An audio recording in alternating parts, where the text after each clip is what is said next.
Hello, আসসালামু আলাইকুম guys. আপনারা সবাই কেমন আছেন? আশা করি সবাই ভালো আছেন। আপনাদের দোয়ায় আমিও ভালো আছি।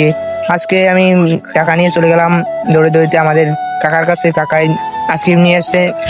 আইসক্রিম আমি 10 টাকাটাই ভালোবাসি, তাই জন্য আমি 10 টাকাটা নিয়ে আসলাম। তার কাছ থেকে 10 টাকাটা চাইলাম। কাকা এবার বললো, তুমি কি ভিডিও করো? আমি বললাম, হ্যাঁ কাকা, আমি ভিডিও বানাই, আমি ব্লগ ভিডিও তৈরি করি। তাই জন্য কাকাই বললো, আচ্ছা তুমি ভিডিও করার সমস্যা নাই। তারপর কাকাই উঠে উঠে 6টা আমারে দিল। আমি নিয়ে নিয়ে বাড়িতে আসছি। তারপর কাকাই কি বলছে দেখতে থাকুন। কাকার সাথে আমি অনেকক্ষণ ধরে করলাম এবং কাকাই কি সুন্দর একটা কথা বলে দিয়ে গেল আমার পেজের জন্য এবং আইডির জন্য, ইউটিউব চ্যানেলের জন্য। দেখুন, চ্যানেলটা সাবস্ক্রাইব করবেন আর অবশ্যই লাইক করবেন। আচ্ছা আমি একটু বাজান দিই আপনার মাইকটি।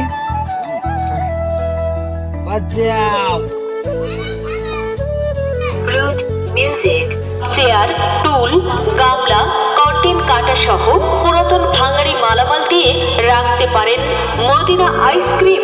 জি হ্যাঁ, পরিবারের ছোট বড় সকলের প্রিয়, খেতে দুর্দান্ত মজাদার, স্বাদের রাজা, খেতে দারুণ মজাদার মদিনা আইসক্রিম।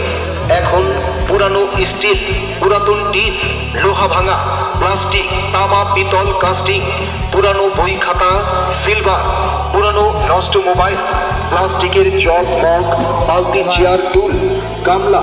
যদি চাচার কাছে দেখা হয়, চাচার কাছ থেকে আইসক্রিম খাবেন, অনেক সুন্দর চাচার আইসক্রিম। চ্যানেলটা সাবস্ক্রাইব করবেন আর অবশ্যই লাইক করবেন।